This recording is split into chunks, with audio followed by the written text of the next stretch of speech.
جميع خصاله صلوا عليه وآله إن الله وملائكته يصلون على النبي يا أيها الذين آمنوا صلوا عليه وسلموا تسليما اللهم صل على محمد وعلى آل محمد كما صليت على إبراهيم وعلى آل إبراهيم إنك حميد مجيد اللهم بارك على محمد وعلى آل محمد كما باركت على إبراهيم وعلى آل إبراهيم إنك حميد مجيد. مرحبا أستاذ معزز ومحترم، ما آياتنا الله تعالى كتاب مقدسة أو حديث من رسول الله صلى الله عليه وسلم زبان مباركة وإلى أقلو من أستلتا سورد كستاسو يادي نمو داسي مسلسل رسول الله صلى الله عليه وسلم دا حياة مباركة دا جند رسول الله صلى الله عليه وسلم دا مباركة على مسلسل وكلا ناكلا دا بعض موارد دا وجنا تعطل پکنا راشي سبل اشیاء راشي په هغه باندې بحث وکړو. یعنی زمونږ په الحال موضوع سیرت رسول الله صلی الله علیه وسلم د جون حالات رسول الله صلی الله علیه وسلم د بدر د غزا حالات د احد او د خندق د غزا حالات دا ما تاسو ته بیان کړو. خندق د اخرنه حمله چې کافرانو په مدینه منوره باندې کړی و او د الله پیغمبر صلی الله علیه وسلم او فرمایي چې د دې نه پس په کافران حمله نه کوي په مدینه منوره باندې، بلکې مونږ به په مدینه منوره باندې ورځو او د کافر زور او طاقت او قوت د الله تعالی ختم. کله چې د حدیبیه معاهده شو، د حدیبیه معاهده د اسلام د ترقۍ لپاره یو ډېر عظیم الشان پوړی و. د حدیبیه د معاهدې نه مخکې مسلمانان د دې مشرکانو په دماغو کې د پراپګانډو د وجې نه داسې حیثیت سره ښکارېدل لکه ته به وایې چې دا مسلمانان وحشیان دي. څنګه چې نن سبا پراپګانډه یې که نه، د عالمانو د قاریانو د حافظانو د ګیرو د پټکو چې ګورې خدای ته وګورې دې عالمانو قاریانو سره کښېننې، دا خلک اکثر وایي دا د غلط خلک وایي، دا د چا چې د های کلاس والا خلک دي.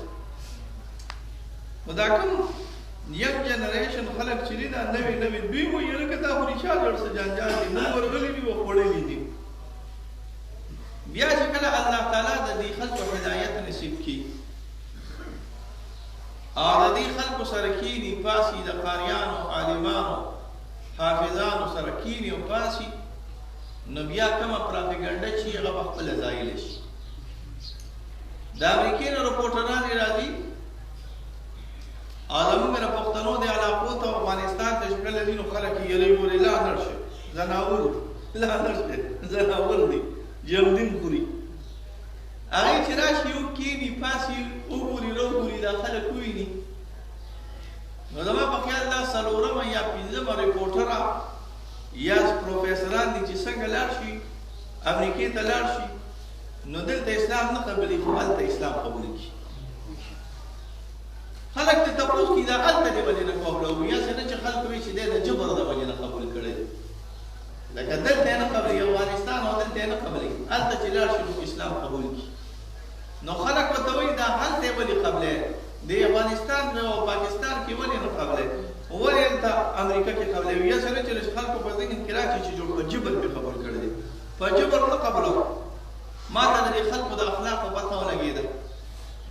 دا تاسو چې بدناموئ موږ ته د دوی د تهذیب هم پته ولګېده، د دوی د انسان دوستۍ هم پته ولګېده، د دوی د اخلاق هم پته ولګېده. دنیا خلک لاړ شي دلته یې پښتنو کې ته ورته وشو چې هلته لاړ شي مسلمانان شي. بیا کتابونه لیکي د مسلمانانو د پښتنو د اخلاقو متعلق کتابونه لیکي، دا دې لیکلي ریپورټران دي زنانه دي، موږ ته یې داسې کتل لکه څوک چې خپلې کور مونږ یې په قیدونو کې پراته یو، مونږ ته داسې زمونږ یې داسې عزت کو چې څوک د خپلې مور او د خپل خور او د خپل تور سره عزت کوي. دا وجه څه شي وه؟ دا اصل کې وجه دا وه چې د دوی هغه ناسته پاسته د مسلمانانو سره وشو. نو د حدیبیې نه مخکې مسلمان داسې د مکې کافرانو ټیررسټ غوندې ګرځولي وو. څه ګرځولي؟ دهشت. اله ګورې مدینې ته لاړل شئ، اله ګورې که مدینې ته لاړئ نو بس مسواکونه وهي او خلکو ته یې تېره کوي او بس که لاړئ نو جمدیم خوري. مدینې ته لاړل شئ ګورې د زنانو عزت نشته، غلامي به یو پلا به یو پلا به یو ډېر زیات د بوتانو مخالف خلک دي. خو د بوتانو مخالف خلک بوت دی خدای تباه برباد کړي. دا پروپاګانډا وه. د دې پروپاګانډې د وجې نه عمومي خلکو مسله غستې وه. خو چې کله د حدیبیې معاهده وشوه او د معاهدې نه پس مسلمانان آزاد شو چې تاسو مکې ته ځئ، نو دوی خلکو سره بیع او شرا وکړه، اخیستل او خرڅول یې وکړه. دوی خلکو سره کېناستل، خوراک، یاري، دوستي، ملګرتیاګانې وشوې. نو چې یاري شوې، دوستۍ شوې، ملګرتیاګانې شوې، خوراکونه شو او خلکو ته د دوی د اخلاقو، د ایمان او د ادب او د احترام د انسانیت پته ولګېده، نو ډلې ډلې خلک راغله، دا مسلمانان شو. دنیا مخلوقات راغله، وفدونه باقاعده راغله. یو امن راغی، یو د امن سره سره د دوی اخلاق ښکاره شو. نو دنیا وفدونه راغله. د مکې د فتح نه بعد هم راغلي او د مکې د فتح نه مخکې چې کله حدیبیه شو نو وفدونه راغله او د خلکو په شوري کړ. قومونه به راته، دا نه چې یو کس به راغی، دوه کسه به راغلل. یو قوم به راغون شو او هغوی به یو ډله جوړه کړه، موږ ورته جرګه ویو، دا به ورته ویو.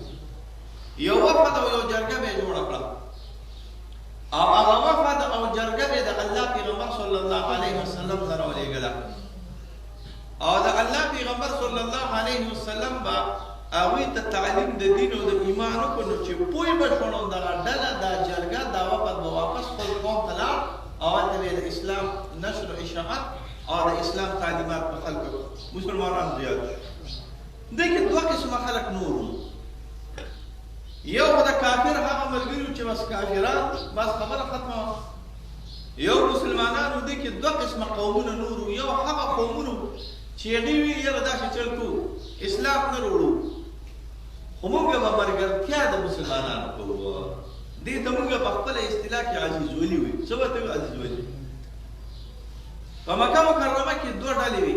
یو عزیز ولي وکړه د مکې د مشرکانو سره او بل عزیز ولي وکړه مسلمانان نو خو د رسول الله صلی الله علیه وسلم سره عزیز ولي وکړه.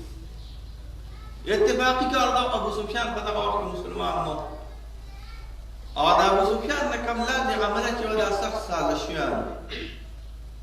هغوی په دې باندې خوشحاله نو چې بس د ابو سفیان نه لاندې کوم عمله چې د واړه واړه سرداري هغوی په دې خوشحاله نو چې امن وي. ځکه امن چې خو راشي خو د مشر پکې خیر ونه وي که نه. امن چې راشي نو د امریکې په وطن کې چې امن راشي نو د امریکې ګټه ده او تاوان دی. تاوان دی که نه، په وسلې نه ګرځېږي. څوک ته بیا نه وي چې راشه جرګه وکړه. نو د مشر خو په جګړه کې ښه ده. پوهېږې؟ د مشر څه شي په جګړه کې ښه ده. د ډېرو کسانو په جګړه کې ښه ده. زما په خبره پوهېږې؟ د ډېرو کسانو په جګړه کې ښه ده. د ډاکټر په بیمار کې ښه ده. د ډېرو کسانو په جګړه کې ښه راغلی ده.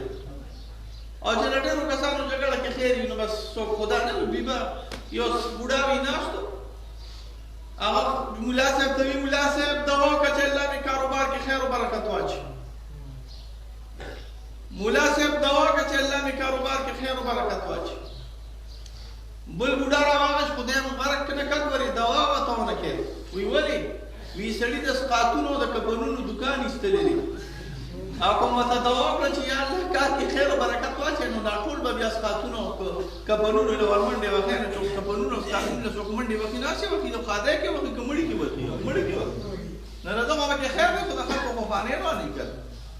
نو د ډاکټر په بیمار کې خیر وي، د بعضو خلکو په جګړه کې خیر وي او دغه شانتې د امریکې هم په جګړه کې خیر راغلی دی او د شیطان سړي هم په جګړه کې خیر وي. نو په دې مکه کې شیطانان بیا وایي دا څومره څه پوه شو دا زموږ کار خو ډېر خراب شو، حالات خو خراب شو.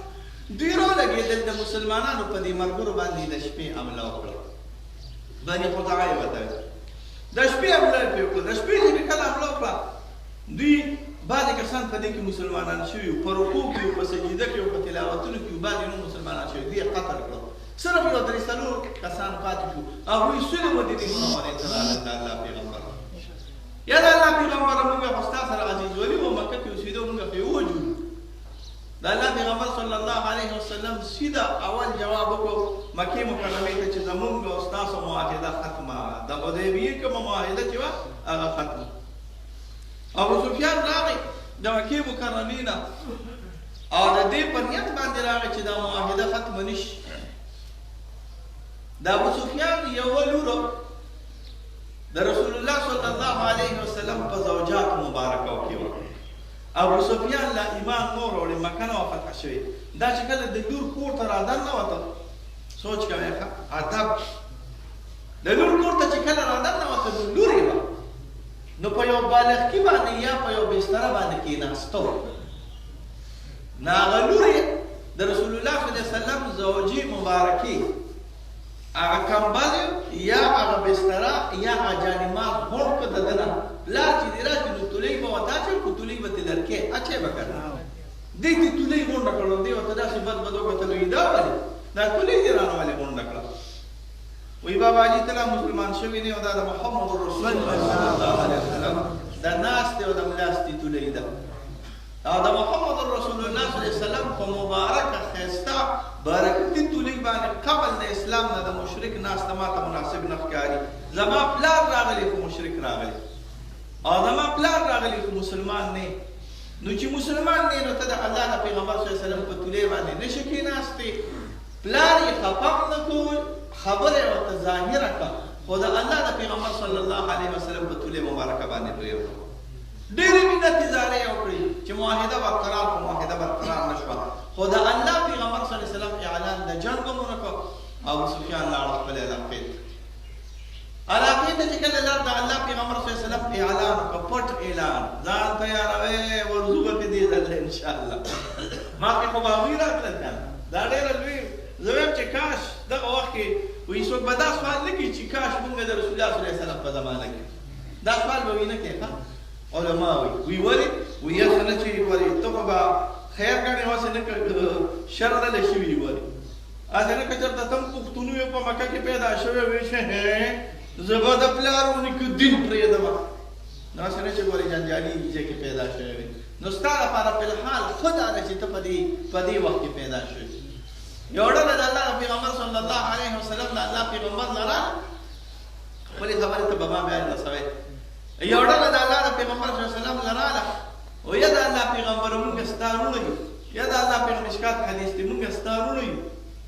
حضور صلی الله علیه وسلم ورته فرمایي نه تاسو زما وروڼه نه یې، تاسو زما اصحاب یې، تاسو زما ملګري یې، تاسو زما صحابه یې.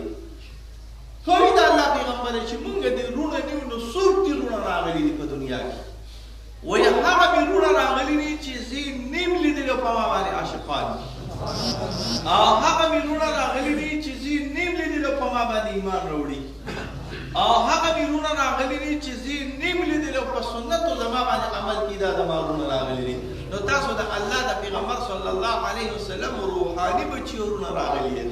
دا ستاسو لپاره ډېر لوی اعزاز دی، دا اعزاز دی الله تعالی زموږ نصیب. نو ابو سفیان چې کله لاړ د الله پیغمبر صلی الله علیه وسلم ته وایي تیاری کوئ ورځو به په انشاءالله.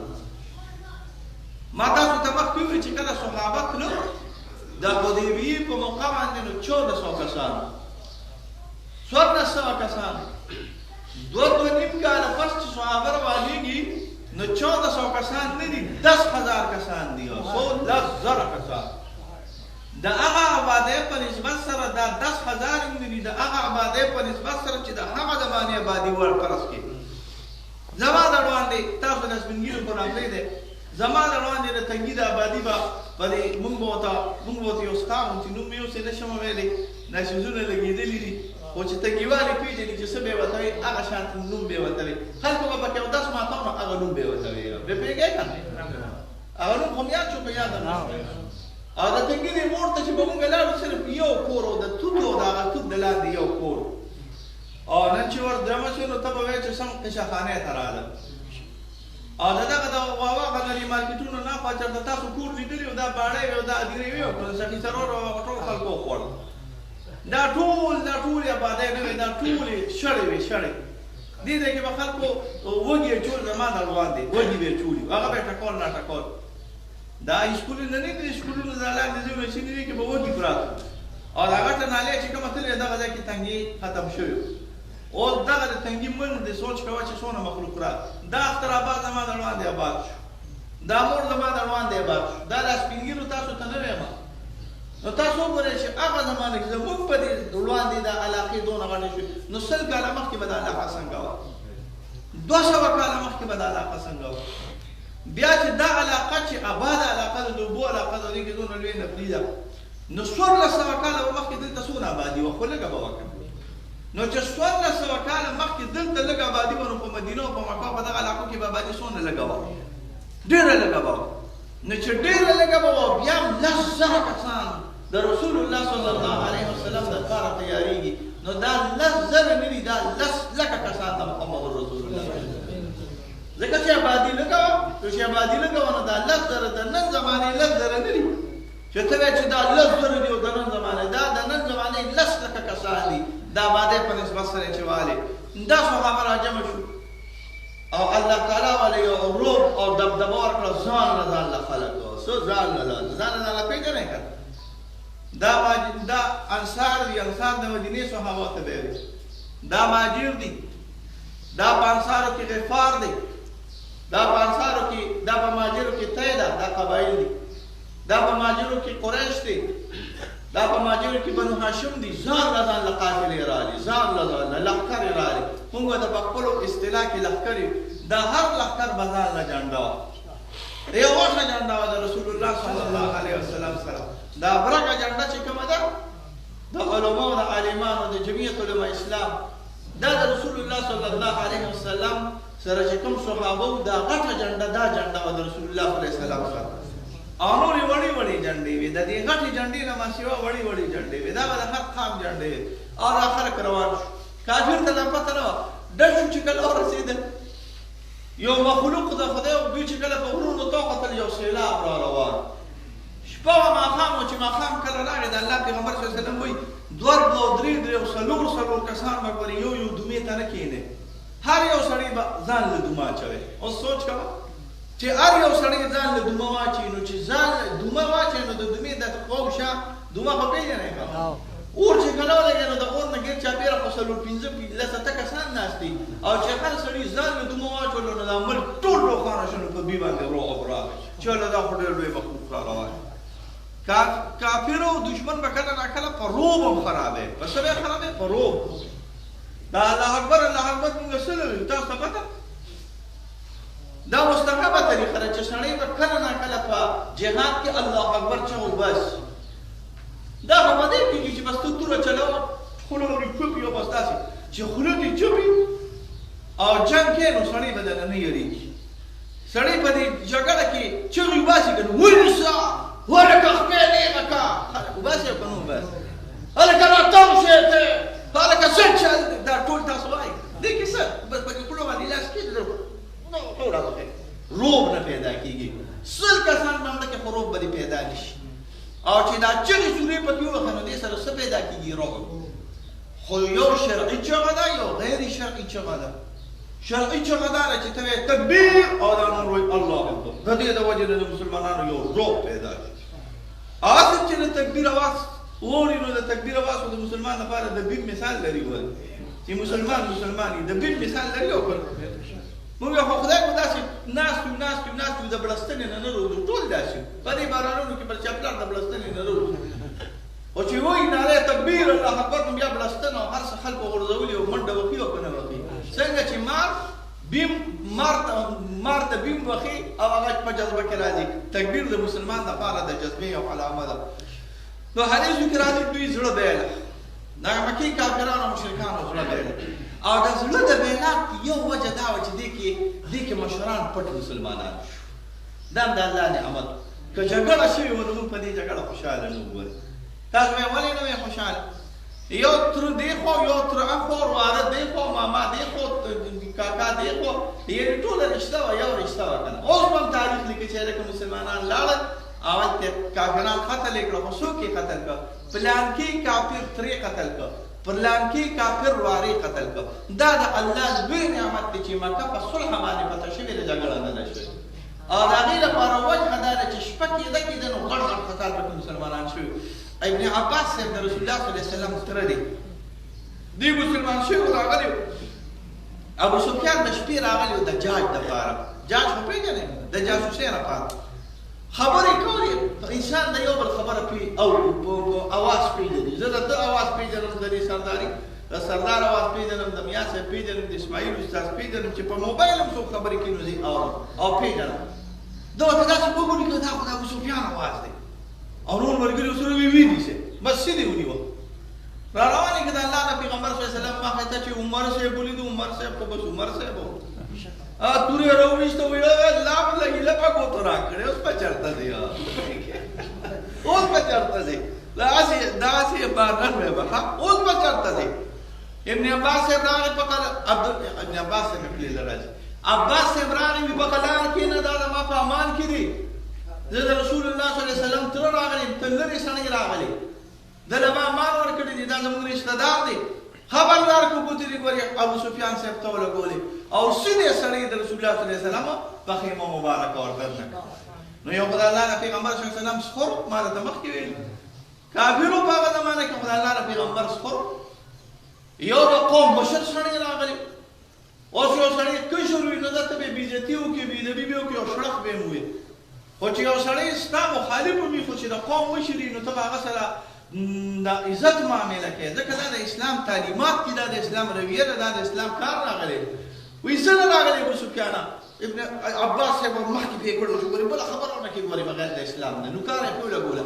وایي نور سره راغلی یم خو بس محمده صلی الله علیه دا نومونه ته خو بس اسلام راوړم نو بس اسلام یې راوړو. چې اسلام یې راوړو لاړ، چې کله لاړ بیا د الله پیغمبر صلی الله علیه وسلم مکې ته دننه کېږي او بهترینه ښایسته د فتح چې کاش چې ټولو چې داسې چې لږ لیدلې وم موږ سوال نه کوو خو چې لږ لیدلې وم یو عظیم الشانه فتحه الله تعالی غریبانانو مسکینانو فقیرانو له ورکړه. د دغه ښار نه شړدي شوي په ډېر غربت سره، په ډېر فقر سره کورونه ترې پاتې شوي، د بعضې خلکو نه ښځې پاتې شوي، بچي ترې پاتې نه شو تللی، بچي پاتې وو، کورونه پاتې وو، پټي پاتې وو، دوکانونه پاتې وو. او دا غریبانان مسکینان چې کله د خپل ښار ته راننوتل نو هر ځای بیا د خپل کورونه یې ښکلول، دغه خاورې یې ښکلولې، بیت الله خو لا پرېږده. او د رسول الله صلی الله علیه وسلم مسکنت او د رسول الله صلی الله علیه وسلم عاجزي لږ زره لښکر سره د ته یو ځای ته وردننه کېږي او تا کې د کبر نه راځي، خو دا د رسول الله صلی الله علیه وسلم اخلاق مبارک. په خپله اوښه باندې ناست او حضرت بلال صاحب یا انس صاحب اوښه د رسول الله صلی الله علیه وسلم نیولې وه او حضور صلی الله علیه وسلم داسې نو ناست چې لکه اوښه باندې ناست او دا سینه مبارک یې ریشتې وه او دا سټ یې داسې د کبر د وجې نه اوچت کړی و. د عجز او د انکسار او د رحمت او د عفو او د دوستاني انداز یې ده چې دا سر مبارک یې داسې ښکته کړی، داسې کتل را کتل نه، سر مبارک د الله د پیغمبر صلی الله علیه وسلم داسې ښکته. او الله د پیغمبر صلی الله علیه وسلم په خولې مبارکه باندې ښکلي الفاظو الحمدلله الذي نصر عبدا، یو ډېر ښکلي ما له دې چې کله ورم ما له خوند راکوي. حمد دی د هغه ذات چې خپل بنیادم لی چې خپل د دې بنیادم ترجمه به زه په دوست باندې وکړم چې خپل دوست له او خپل حبیب له د الله پیغمبر صلی الله علیه وسلم عبد ویلی دی، خو زه ترجمه په دوست باندې کوم او په حبیب باندې کوم. ما دپاره مناسبه دا ده چې زه به دا کوم. هغې که هر څه فرمایلي خو موږ به خپل ادب کوو. وایي نصر عبده، شکر دی او حمد دی د هغه ذات چې خپل دوست او خپل ملګري له فتح ورکړه او د دې لاریوانو او فاسقانو دا سرونه د الله او د محمد رسول الله صلی الله علیه وسلم ښکته کړه او اسلام الله تعالی اوچت کړ او جون او ډله د الله تعالی د مسلمانانو الله تعالی اوچت کړ. هر څوک په خفګان کې کافران او دا ولې په خفګان کې یو دشمن چې یو تا سره سم سلوک کړي او هغه سپې په قبضه کې نه راشي نو ته به بیا خفه کېږې نه. زموږ د علاقو باندې دارا حمله کړې وه. خدای دې نوم غري سکندر حمله کړې وه. مرداران خلک راوړي مشرکان. سکندر باچا حمله کړې وه او د جهنم ته چې کله ورسېده نو یو هندو راجا پورس پې ورته ویله. څه پې ورته ویل؟ پورس. هغه یې ونیوه. چې ویې سوچ کوه د لوی خلکو اگر چې بېدینه وکړو بادشاهان خو هغه چې کله ونیوه نو چې ویې نو تپوس ته کوي څنګه چل دی څه به درسره کوم ستا په دماغو کې څه دي چې څه به راسره کوم. ای باچا څه به راسره کوې خو چې یو باچا د بل باچا سره څه کوي هغه به راسره کوې. که چېرته د دنیا په تاریخ کې یو باچا رالګېدلي او بل باچا بې عزته کړي نو ما بې عزته کړه. او که باچا نه بې عزته کوي نو خیر دی ما هم بې عزته کوه. خو دغه د جاهلیت دور د دوی په دماغو کې ده چې مونږ ډېر زیات ظلمونه کړي دي. د محمد رسول الله صلی الله علیه وسلم صحابو سره بیا 3 ځله مونږ حمله د دې ځای نه تللي وو د دوی په قبرونو باندې ورغلي وو. 3 ځله واړه حملې او ارامتوبونه یې لا پرېږده. هغه غټې 3 حملې دې ظالمانو کړې په محمد رسول الله صلی الله علیه وسلم. هغه نور هغه تکالیف پرېږده. هغه د زنانو وژل پرېږده. هغه د سړو وژل پرېږده. هغه قیدیان نیول پرېږده. هغه نور سازشونه پرېږده. هغه زهرونه پرېږده چې د الله پیغمبر صلی الله علیه وسلم له یې ورکړي. هغه جادو پرېږده چې د الله په پیغمبر د رسول الله صلی الله علیه وسلم د قتل کوشش پرېږده. دا هر څه یو طرف ته خو موږ ډېر زیات ظلمونه کړي. نو دوی په یاره کې خو خبر نو په یاره کې خو خبر نو چې دا د عفو او د کرم والا ذات محمد رسول صراحه رحمت. اردو کې ورته څه وایي؟ صراحه رحمت. وما ارسلناک الا رحمة للعالمین. عالمو د عالمو دپاره الله تعالی رحمت را لېږلی. حضور صلی الله علیه وسلم یو څو کسان داسې وو چې د الله پیغمبر وی لرې کې پوهېږې ابن الاختل د الله په پیغمبر صلی الله علیه وسلم پسې د الله د پیغمبر صلی الله علیه وسلم په ذات پسې نه په نبوت پسې بیا ټوکې کولې. په څه پورې؟ نبوت پیغمبري دا پیغمبري پکې لا څه شی ده دین قرآن دی چې پیغمبر را لېږه نو چېرته په دې مکه کې غټ سړی ولې پیغمبر نه را لېږه اوچت خاندان والے ول مالدار ولې نه را لېږه. نو د ذات د رسول الله صلی الله علیه وسلم مخالفت یې نه کوه. حج به یې کوله. دې ته په عربۍ کې حج به وایي. ډمو له به اشعار جوړول. هغه اشعار به ډمو وایي. ډولکي به یې هم غږوله او د ډمو اشعار به یې وایي. د الله پیغمبر صلی الله علیه وسلم وی د عدالت چې کوم ځای کې ونیسئ بس کټ ختم یې کړې شوټ یې کړې شوټر دی ته وی بس ختم یې کړې. هغه هم د نن ویو لاړه نو بیت الله ته وردننه شو. د بیت الله د دې پردو نه داسې راچاپېره شو. دا تورې پردې د بیت الله نه دي. دا د رسول الله صلی الله علیه وسلم د زمانې نه بلکې د هغې نه مخکې دي. هغې نه ورچاپېره شو. اوس د صحابو لاس خو نه ورتلل که نه. د بیت الله نه چې څوک ورچاپېره شي شریعت کې زمونږ دا رایه ده چې مکې ته څوک وردننه شو حدود د حرم ته وردننه شو من دخله کان آمن. بس چې وردننه شو بیا به پې لاس نه اوچته کړي. پاتې لا دا چې جومات ته وردننه شي حرم ته وردننه شي دا یو ځای نه دی ښه. غټ ښار د حرم ځان لري. بیا چې حرم ته لري بیت الله جومات ته وردننه شي بیا مطاف ځان لري. مطاف د ټول جومات نه اعلی شي راغلی ګورې ښه ته به خبره پوهېږې. مطاف دا کوم ځای کې چې تاویږي دا د ټول جومات نه اعلی دی. بیا په مطاف کې د ټولو نه اعلی دی کوم ځای دی؟ بیت الله دی که نه. نو دا د نن ورځې به سم بیت الله ته وردننه وه. الله پیغمبر صلی الله علیه وسلم وایي مړی کې باغی دی د الله د دین دشمن دی د نبوت دشمن راغلی دی ختم یې کې. اگر که دی د بیت الله په پردو کې ځان را پټ کړي نو بیا هم مړ کې. صحابه راله دغه یو کس پکې مړ شوي دی چې د ختم النبوت دشمنو نور ټول الحمدلله امان سره. حضور صلی الله علیه وسلم هغه کسان اوچت کړه په دې معاشره کې چې خلکو به سپک ګڼل. څوک یې سپک ګڼل؟ تاسو ته پته ده بلال ولې دا بې قوم او بې ولس راغلی دی قوم او قبیله نه ده معلومه او ځان مشر کوي. د الله پیغمبر صلی الله علیه وسلم او هغه بې قامه او مکه بې قبیلې او مکه چې رنګې ظاهري سم نور راغلی دی په ټول اوچت پاسه بلال صاحب اول خو دا اعلان وکړه چې څوک بیت الله ته وردننه شو دا په عمل. دویم دا اعلان وکړه چا چې د کور وربند کړه دا په عمل. دریم دا اعلان وکړه چې خیر د مشر له به مشري ورکوې. تاسو پښتانه چې کله جرګه کوئ نو مشر له څه ورکوي؟ مشري ورکوي. وی یو دا اعلان وکړه چې د ابو سفیان کور ته څوک وردننه شو نو دا په امن دی. ابو سفیان چې کله دا واورېده چې ما یې آزاد راکړی دی ښه دی وهنده هغه وخت ایمان نه راوړی. هندي هم دغه وخت ایمان راوړل. هنده د حضرت وحشي د حضرت حمزه صاحب دشمن او د حضرت حمزه صاحب ډېره زیاته بېادبي کړې وه د وژلو په وخت کې، په هغې مې ایمان راوړل. او ابو سفیان صاحب چې کله دا وایي چې ما له اعزاز دا کړی دی نو خلک یې نرم کړه، هلکه جګړه وګړه مه کوئ، بس هېڅ نشته. حضور صلی الله علیه وسلم راغی مکې مکرمې ته، بیت الله کې 360 بوتان پراته وي. تاسو سوچ وکړئ یو بوت کې چې نن سبا دی بیت الله ته خدای دې نه کړي څوک وردن نه کړي، ځان به پرې قتل کړي که قتل نه کړي، زما خدای ایمان دی او تاسو هم دی. یو بچونی 360 بوتان په بیت الله کې پراته، ګیر چاپېره په بیت الله کې دلته په یوه کوټه کې 360 بوتان پراته. الله پیغمبر صلی الله علیه وسلم راغی، امسا مبارکه ورسره وه، دې شرط ته به یې ولاړم، که بعضې خو چې بد نظر ټول لګېد را پرې به وته، هغه بعضو ته به یې دې شرط ته ولاړم، که مضبوط به یې راوویسته چې راووت به چورې پورې ولاړ ختم وشو. صحابه پرې هم قتل پاک یې کړو، بیت الله یې د بوتانو نه پاک، بوتان یې ټول مات کړه یې وردل.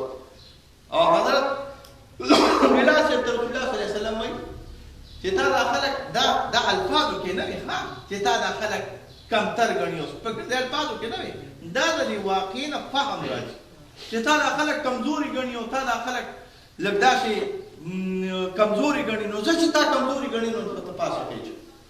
او د بیت الله په دې سر باندې ودرېږم، دا د بیت الله په سر باندې اشهد ان لا اله الا الله واشهد ان محمد رسول الله.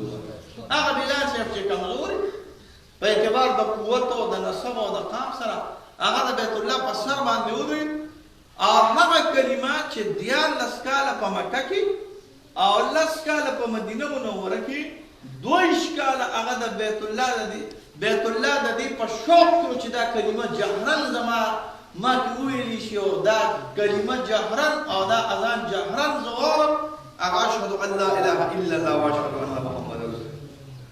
ټوله مکه په دې شوق کې وه، ټول د بیت الله عمارتونه په دې شوق کې نه راغلي، بس د حضرت حمزه د حضرت بلال صاحب د خولې مبارک نه دا اذان روت، او چې روت هغه اذان چې الحمدلله شروع شوی دی د حضرت بلال صاحب د خولې مبارکې نه تر نن ورځې پورې الحمدلله بیت الله د کفر او د شرک نه الله تعالی پاک ساتلی، الله دې نور مو ساتي. دې سره مې یوه خبره یاده شوه،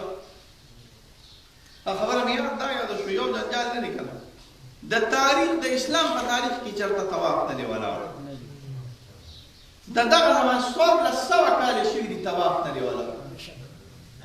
هغه زمان یې پکې کرونا راغی، یا خدای دې بېرته قارون وباسي، قارونا پکې څه شي دي، پوښلي ورته وایي، دا څه شي دي پوښلي، دا خو تاسو ته ځله تېره کړې ده، دا کرونا څه شي دي پوښلي، دا خو زموږ ماشومانو 18 ځله تېره کړې ده، بس شنو توره چې ولې ورکړو ډوډۍ پکې ولې ورکړو پوښلي ختم شي، راشه چې زه درته علاج وکړم، چین ته لاړ شه اسلام بس وایي زه د کرونا ډاکټر یم، او ځان سره ښه توره چې واله او ډوډۍ واله، ډوډۍ خو ملاوېږي که نه ملاوېږي نو ترګاو ته لاړ شه، نو ډوډۍ واله یو بوجۍ ډکه کړه او د دې کرونا MBBS راغلی، ما دې خلکو ته دا سرې چې دا ډوډۍ ورکوه چې دا ټیکېږي، دا رضي زامن دي الله پاک دې دا پیسې هسې لګوي ورې ښه، دا پوښلې ده، دا یاد ساتئ، دا څه شي ده پوښلې ده، کرونا نشته، هسې نه چې تاسو نه هم غریب باطې خلاصي کړي، چې کرونا را روان دی، کرونا پکې څه شي دی کرونا خو دې خدای پاک راولي د دنګي په بازار کې دې لوګو ګرځي او چې ورته پته ولګي چې د دې نالو نه دا کوم جراثیم را روان دي او زمونږ د